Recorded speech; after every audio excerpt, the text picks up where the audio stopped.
जय माता दी मित्रों। बड़ों को प्रणाम और छोटों को प्यार।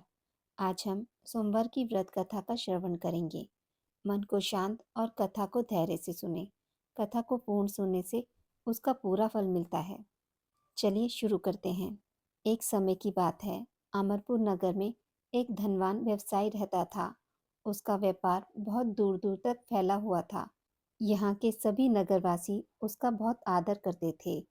उस व्यापारी के पास किसी भी चीज की कमी नहीं थी, लेकिन फिर भी वह अपने जीवन में सुखी नहीं था।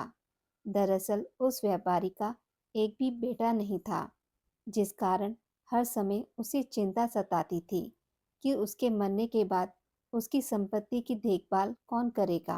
वह व्यापारी बेटे की चाहत में हर सोमवार को बाबा भोलेनाथ की पूजा करता और शाम ढलते ही वह मंदिर में जाकर शंकर भगवान के सामने दीप जलाता था। एक दिन माँ पार्वती उसकी श्रद्धा भक्ति से खुश हो गई। उन्होंने बाबा भोलेनाथ से उस व्यापारी की इच्छा पूरी करने के लिए प्रार्थना की। इस पर भगवान शिव ने कहा, इस दुनिया में हर किसी को उसके कार्य के आधार पर फल मिलता है। भगवान शंकर के समझाने पर भी पार्वती जी नहीं मानी। वह लगातार भगवान भोलेनाथ से यही कहती रही कि वह आपका सबसे बड़ा भक्त है, उस व्यापारी की इच्छा पूरी कर दीजिए। अंत में शिवजी ने मां पार्वती के अनुरोध पर उस व्यापारी को बेटे का वरदान दे दिया। आशीर्वाद देने के बाद भगवान शंकर ने पार्वती माता से कहा, मैंने आपके अनुरोध पर उस व्यापारी को बेटे की प्राप्ति का आशीर्वाद तो दे दिया, लेकिन उसका बेटा केवल 16 साल की उम्र तक ही जीवित रहेगा। यही बात भगवान शिव ने उस व्यापारी के सपने में जाकर बताई। वरदान पाकर व्यापारी प्रसन्न था, लेकिन बेटे की उम्र 16 साल की होगी सोचकर फिर से दुखी हो गया। वह पहले की तरह फिर से हर सोमवार को भगवान शंकर की पूजा करने लगा। कुछ समय बीतने के बाद उसके घर में एक बच्चे ने जन्म लिया, जो बहुत सुंदर था। उसका नाम अमर रखा गया। बेटे के जन्म के साथ ही व्यापारी के घर में खुशियां छा गईं। बेटे के जन्म की खुशी में एक समारोह का भी आयोजन किया गया। इस जश्न के माहौल में व्यापारी अभी भी दुखी था। हर समय उसे यही डर लगा रहता था कि उसका बेटा अधिक दिनों तक जीवित न रह सकेगा। धीरे धीरे समय बीतता गया और उसका बेटा अमर 12 वर्ष का हो गया। एक दिन उस व्यापारी ने अपने बेटे को अपनी पत्नी के भाई दीपचंद के साथ पढ़ाई के लिए बनारस भेज दिया। वाराणसी जाते समय रास्ते में जहाँ भी अमर और उसका मामा दीपचंद आराम करने के लिए रुकते, वहाँ वो यज्ञ और ब्राह्मणों के लिए भोजन की व्यवस्था करते जाते थे। कुछ दूर जाने के बाद अमर और दीपचंद एक नगरी पहुंचे। यहाँ नगर के महाराज की बेटी चंद्रिका की शादी थी, जिसके लिए पूरे नगर को दुल्हन की तरह सजाया गया था। ठीक उसी समय बारात भी आ गई। इस समय लड़के का पिता परेशान था, क्योंकि उसके बेटे की एक आंख खराब थी। उन्हें डर था कि अगर लड़की वालों को यह बात पता चल जाएगी तो वह शादी तोड़ देंगे। तभी लड़के के पिता की नज़र अमर और दीपचंद पर पड़ी। लड़के के पिता के मन में तुरंत यह ख्याल आया कि क्यों ना अमर को ही दूल्हा बनाकर शादी के मंडप में बैठा दिया जाए। एक बार जब उसका विवाह राजकुमारी से हो जाएगा तो फिर वह उसके बाद उसे कुछ पैसे देकर वहां से विदा कर देंगे। फिर राजकुमारी और अपने बेटे को अपने घर ले आएंगे। लड़के के पिता ने बिना देरी किए दीपचंद से इस बारे में बात की और धन का प्रस्ताव रखा।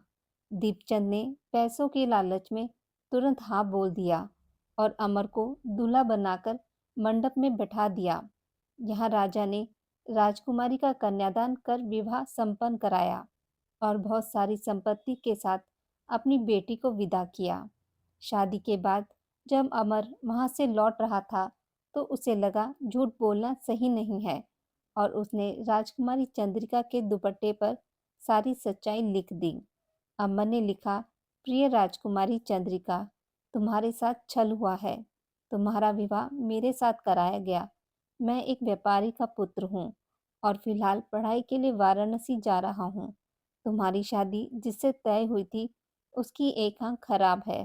राजकुमारी चंद्रिका ने यह सच्चाई जानने के बाद उस लड़के के साथ जाने से इनकार कर दिया और अपने पिता के साथ ही रहने लगी। उधर अमर वाराणसी के गुरुकुल में पहुंचकर पढ़ाई करने लगा। धीरे धीरे समय बीतता गया और अमर 16 साल का हो गया। इस दौरान उसने एक महायज्ञ का आयोजन किया।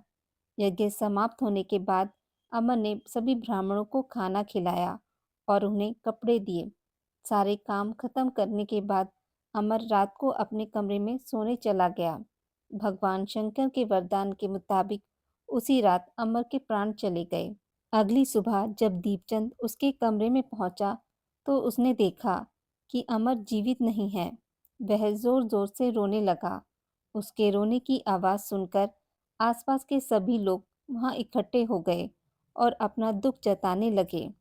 दीपचंद के रोने की आवाज भगवान शिव और माता पार्वती के कानों तक भी पहुंची। यह सुन माता पार्वती ने कहा, हे स्वामी, मैं दीपचंद के रोने की इस आवाज को बर्दाश्त नहीं कर पा रही हूँ। कृपा करके इसके दुख को दूर करें। पार्वती जी की बात सुनकर बाबा भोलेनाथ अमर के पास पहुंचे।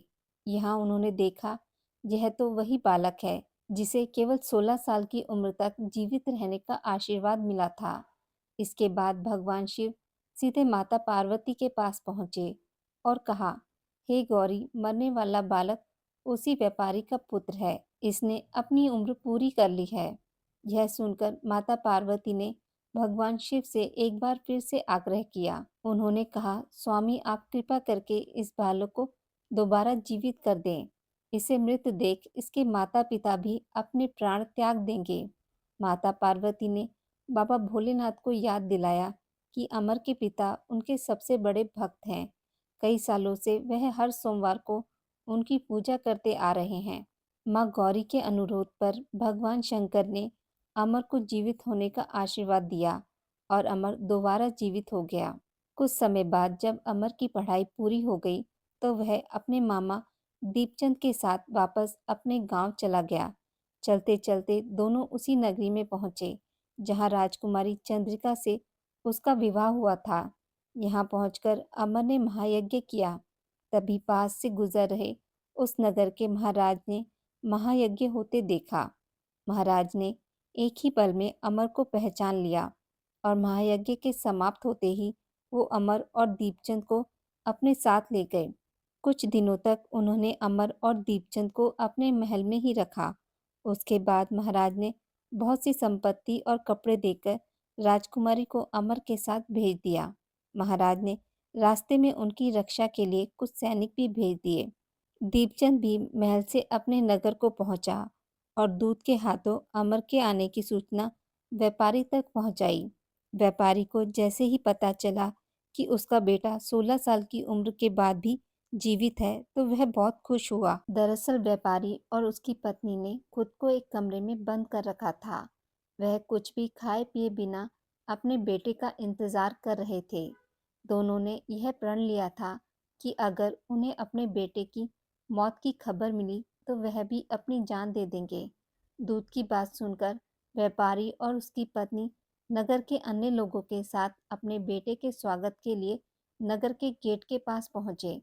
यहाँ उसे पता चला कि उसके बेटे की शादी एक राजकुमारी से हुई है। वह दोनों साथ में आए हैं तो उनकी खुशी दोगुनी हो गई।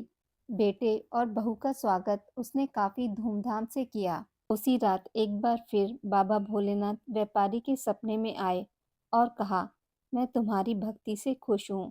हर सोमवार को तुम मेरी पूजा करते हो, इसलिए मैंने तुम्हारे बेटे को लंबी उम्र का वरदान दिया है। भगवान शिव की यह बातें सुनने के बाद व्यापारी बहुत खुश हुआ।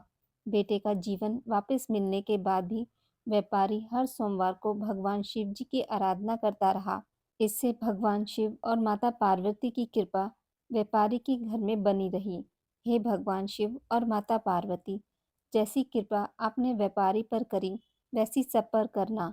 कहानी कहने वाले, सुनने वाले और हुंकारा भरने वालों पर भी करना। बोलिए शंकर भगवान और माता पार्वती की जय। आज की इस वीडियो में बस इतना ही। मित्रों, अगर आपको यह कथा अच्छी लगी हो तो मेरे वीडियो को लाइक और शेयर ज़रूर करें और पूजा पाठ से जुड़ी जानकारी के लिए मेरे चैनल को सब्सक्राइब करना ना भूलें। धन्यवाद।